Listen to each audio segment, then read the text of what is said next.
आमदार डॉक्टर बाबासाहेब देशमुख यांच्या विशेष प्रयत्नातून सांगोला तालुक्यातील 5 ग्रामपंचायतींना इमारत निधी मंजूर।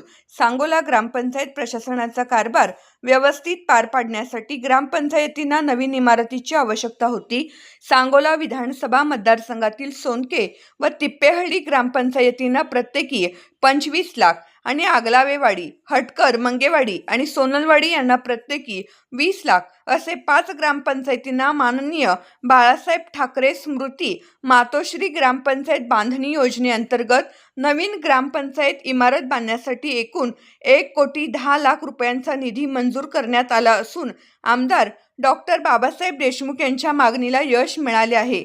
ग्रामपंचायतीचे पदाधिकारी व प्रशासकीय अधिकाऱ्यांना गावचा कारभार पाहताना येणाऱ्या अडचणी दूर व्हाव्या यासाठी मतदारसंघातील 5 ग्रामपंचायत कार्यालयांच्या नूतन इमारतीसाठी आमदार डॉक्टर बाबासाहेब देशमुख यांनी प्रत्येकी 25 लाख रुपयांचा निधी मिळवून दिला आहे।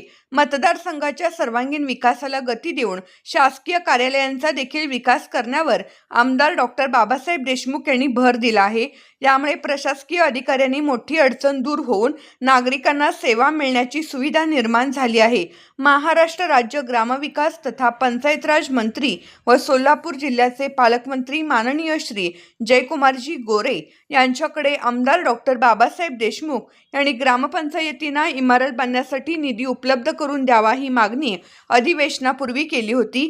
या मागणीची दखल घेत ग्रामविकास मंत्री माननीय नामदार जयकुमार गोरे यांनी तत्काळ या ग्रामपंचायतींना माननीय बाळासाहेब ठाकरे स्मृती मातोश्री ग्रामपंचायत बांधणी योजने अंतर्गत निधी मंजूर केला असून निधी मंजूर केल्याबद्दल आमदार डॉक्टर बाबासाहेब देशमुख यांनी मंत्री महोदयांचे आभार मानले। ग्रामपंचायतींच्या नूतन इमारतींना प्रशासकीय मान्यता मिळाल्यामुळे नागरिकांमध्ये आनंदाचे वातावरण पसरले आहे। निधी मंजूर केल्याबद्दल मुख्यमंत्री देवेंद्र फडणवीस, उपमुख्यमंत्री सुनेत्राताई पवार, उपमुख्यमंत्री एकनाथ शिंदे यांच्यासह ग्रामविकास मंत्री तथा सोलापूर जिल्हा पालकमंत्री माननीय नामदार जयकुमार गोरे यांचे आमदार डॉक्टर बाबासाहेब देशमुख यांनी आभार मानले।